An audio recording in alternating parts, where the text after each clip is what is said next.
I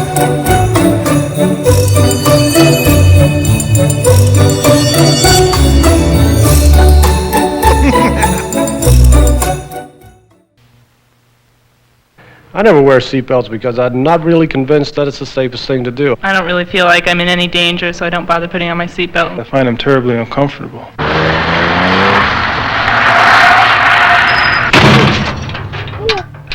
My problem with the seatbelt is that it gives me a rash right across my neck here. I just can't take the time to buckle up and unbuckle constantly in and out. They're sort of inconvenient, but I'm a good driver, and I don't really need them.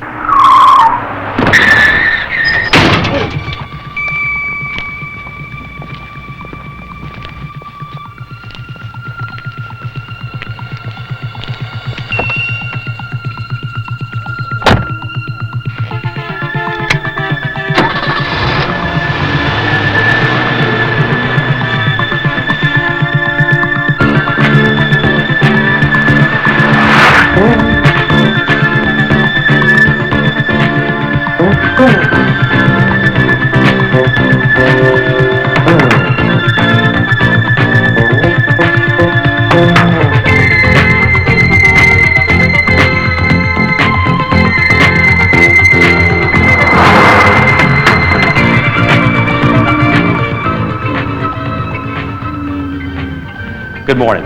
I'm Terry Earwood, and I'll be one of your instructors for the next couple of days in our Advanced Driving School. We'd like to welcome you here. We're going to try to show you more about what you can do with a car in the next couple of days than you've learned the entire time you've been driving a car. We're going to do this through a nice, safe, controlled environment, putting you through some different maneuvers. We're going to tie a package together called the system. The system is you, the car, and your safety belts. Before we go out to our skid pad area, I would like to introduce you to a gentleman that actually makes his living driving a race car, Mr. David Hobbs.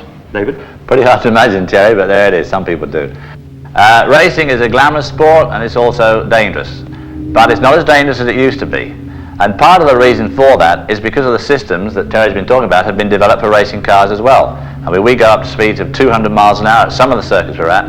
But if you'll just come outside, I'll show you the machine, and we can have a look at what makes it as safe as it can be. Because racing on the racetrack and driving on the highway are two very different things. To start with, the racetrack, something like 2 or 3 miles long, so we know every bump and every curve in it. There's a low traffic density out there, and most of the traffic out there is being driven by pretty responsible, very competitive drivers. I've got this fire suit on, and we're well controlled by outside forces. We have flag marshals giving us good flags to tell us when there's oil on the track or debris on the track or someone's crashed. I'm fixed up audio and visually with my own pit that can tell me the same sort of thing, and hopefully all the traffic will be going in the same direction. Then of course the car itself, the monocoque chassis, aluminium honeycomb, aircraft type material, incredibly strong, very, very strong. We have huge sticky tyres to hold us down on the road. We also have enormous, incredibly well ventilated brakes to bring us down from high speed. Huge capability. Pull this 2,000 pound car down from 100 miles an hour to 0 in 3.5 seconds. The bodywork and even the suspension to a certain extent is all designed to be ripped off in the event of any major catastrophe, leaving the driver sitting in this very, very strong safety cell. The engine, obviously tremendously powerful, very reliable. All the ancillary bits of the car, the suspension parts, this beam, the rollover cage are all made of the very best materials. And then of course we come to the actual cell itself where the driver sits. Everything comes to hand. The instruments are all right in front of his eyes, the steering wheel, the gear lever, the sway bar adjusters, the brake pedals, everything is all laid out for the driver. The seats are all individually matched to each driver, they're molded around the driver. And of course, last but not least, is the seat belt, a multi-point belt. You have a lap strap, a crutch strap, and a shoulder strap. And these not only, of course, work in the event of an accident, but they actually hold you into the car, into that form-fitting seat during the race itself.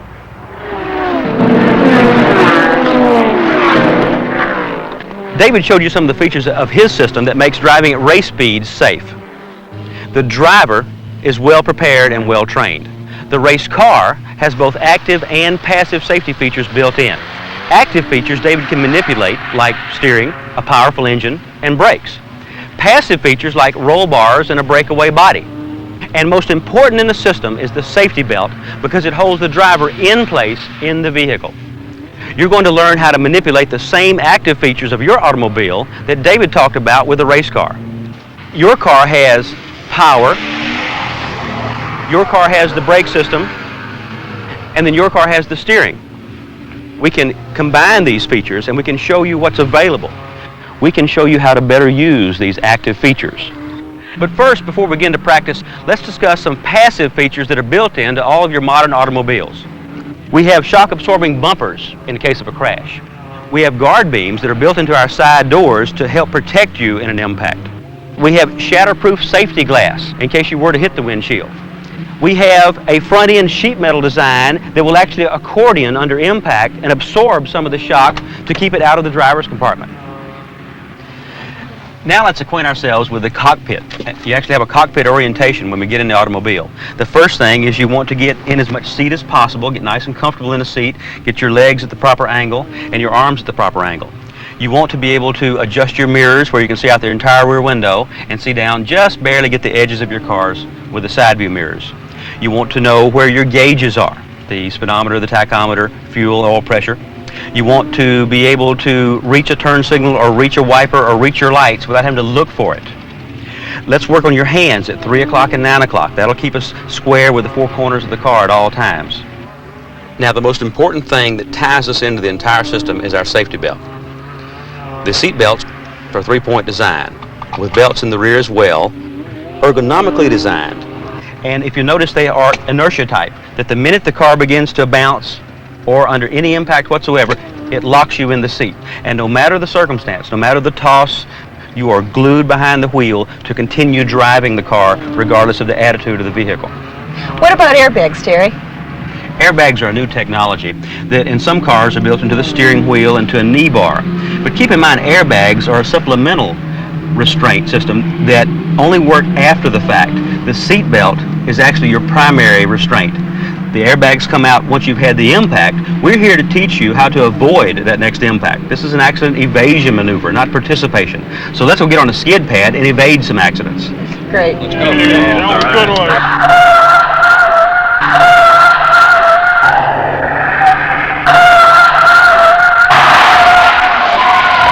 All right, Kevin, we talked about what the car can do.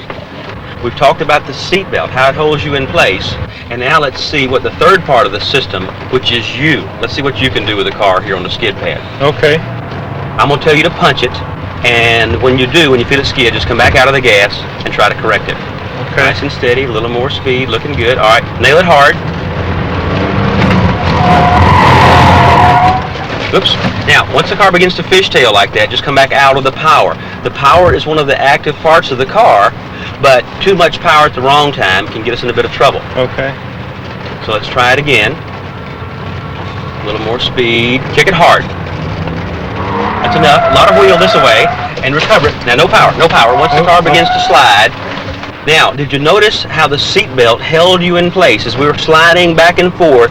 Seat belt keeps you right in place and enables you to read what the car is asking you to do next. I think if it wasn't for the seatbelt, I'd be in your lap. Very good, you would be. And kick it hard. Full recovery. Good, good, good job. If you don't have anti-lock brakes, you can brake a car real hard in a straight line. But once you've asked the front tires to turn, they can't brake hard and turn simultaneously. But you can mix and match these items. You can turn and brake, but you have to give up some of your braking to be able to steer the car. We're going to do a brake turn maneuver here under safe pylon conditions. Jeff will come down at this point and demonstrate to us simulating a panic stop. We will turn the lights red, and as the lights turn red, you will see that he is able to apply the brake pedal and turn the car, but stop in these pylons, hopefully without hitting the cones. At 45 miles an hour, you'll see him brake fairly hard and ask the car to turn into its curve. Without locking a tire, the car begins to turn.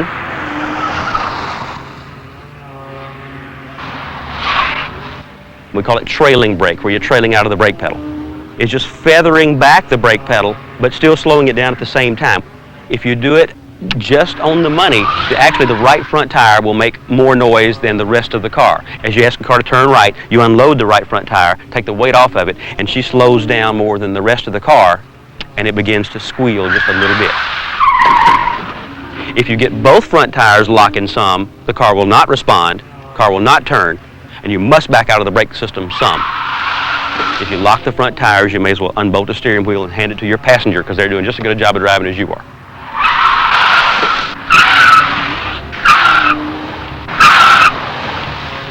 Very nice, Susan. Good job. Nice. You got a lot of speed down initially. Then as you asked the car to turn, it started locking the right front because you begin to unload that tire. The minute you realize it, you backed out just a little bit and still stopped a little shorter than last time.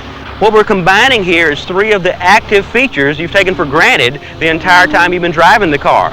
Active features meaning we were steering the car, we were braking it pretty hard, and the harder you braked and turned the seat belt really tied you in that seat, and that's the part that ties the whole car together.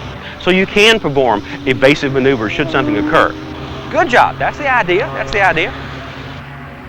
Now that we've spent an enjoyable morning on the skid pad, just sliding around, spinning the cars backwards, and really feeling how the safety belt held you in place in that seat, we'd like to expose you to a different point of view. And with us this morning we have Dr. Scott Geller, Professor of Psychology from Virginia Tech. Good morning. I'm a behavioral psychologist, and I've been studying for almost a decade ways to get people motivated to wear that safety belt.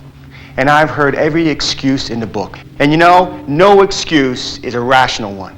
We get in our car, we got places to go, people to meet, and we don't think about reaching up and putting on that shoulder strap and lap belt combination. Oh, on any one trip, the probability of being in an accident is minuscule. But in a lifetime of driving, it reaches 50-50. Nope, the best defense against a drunk, against the uneducated driver, is to wear your own safety belt on every trip.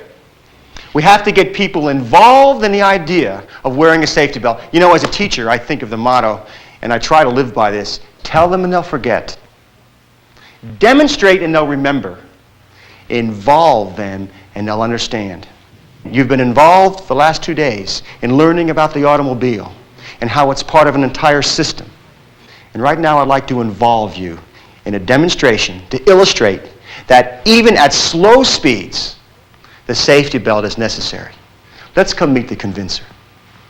Okay, Steve, put on that system that you're used to wearing. Steve, this is only a 6-mile-an-hour crash. This is the kind of crash that people have in parking lots. It's a pseudo crash. It doesn't really happen. You stop suddenly, just 6 miles an hour. I want you to think if you could really hold yourself back. People think they can hold on the steering wheel, or in fact, hold a child back by putting out their arm. I want you to imagine, see if you really could do that. Okay. Just 6 miles an hour. Here we go.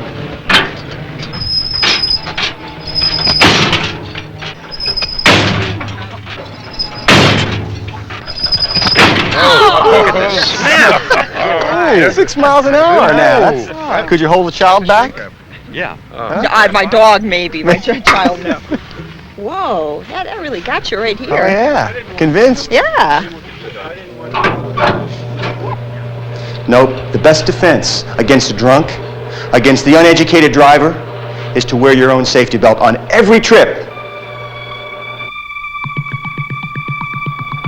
If you're not buckled up, you can't read the car as quickly. You're hanging on to the wheel now instead of flowing with the car, and that's what we're trying to develop, is this flow with the vehicle regardless of where the car is going.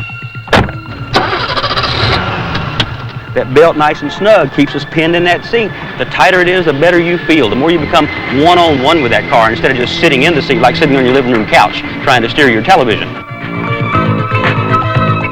But it's not a package unless you're belted in the car to keep you snug in that seat where no matter what happens on the highway, you become the better driver because you are part of the system.